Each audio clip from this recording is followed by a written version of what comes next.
Take a few seconds to review the video, and hopefully we can have a thought-provoking, more in-depth discussion. And for you high value men that think that it's high value to work for the city, let me tell you something. You're absolutely wrong, all right? No police officers, no firefighters, no construction workers, no mailmen, no post office. If you consider that a high value man, you're absolutely wrong, okay? There's nothing high value about making $70,000 a year.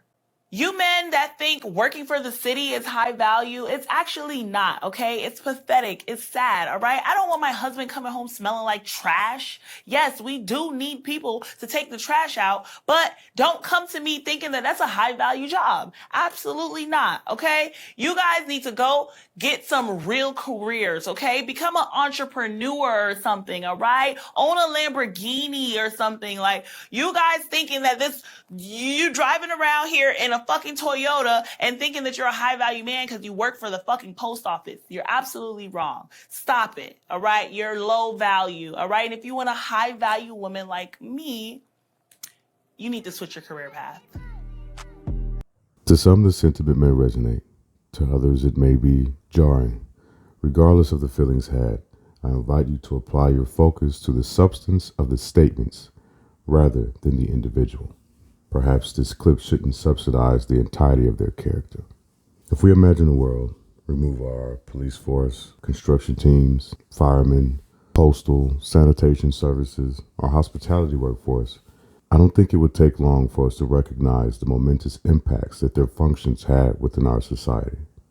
There's no need to delve into great detail regarding these various roles and just how resourceful and prevalent their functions are within this structure. However, the fact that not only can these statements be conceived, but they can be made with such resolve may be indicative of something bigger. It warrants an interest to explore these terms of high and low value. What are they?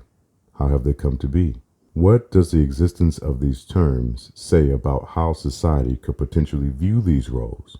And based on that perspective, what are the implications for the people who carry out said roles? It's evident that there's a direct correlation between these two terms and money, as she voices an admirance for a sybaritic type of lifestyle, declaring that the ownership of a Lamborghini and entrepreneurship cognate with the concept of high value. And it goes without saying that if you were to meet a Lamborghini owner, you certainly wouldn't assume that that individual carries out the role of a police officer or a sanitation employee. It is interesting to note that these jobs or careers can be considered almost, if not fundamental to our existence, yet it's improbable for these functions to yield anything remotely close to Lamborghini money.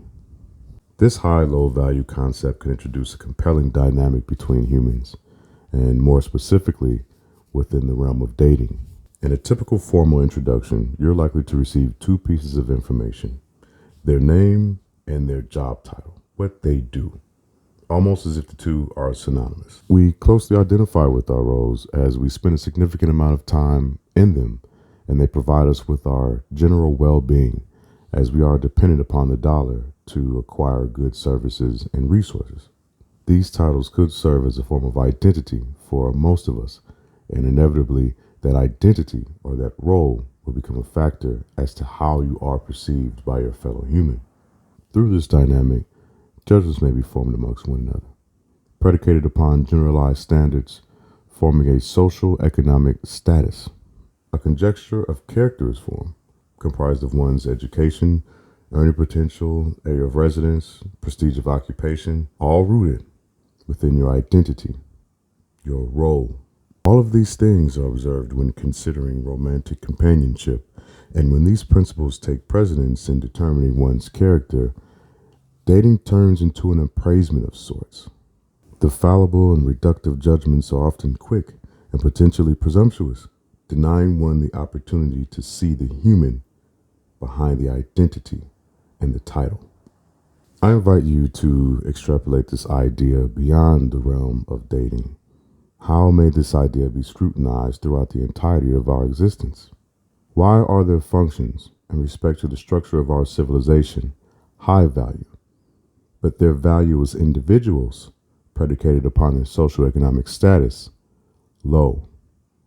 As always, I'd like to invite you to be critical, be observant, be aware, and I'd like to leave you with a quote from the late Charles A. Rice from his wonderful read, The Greening of America.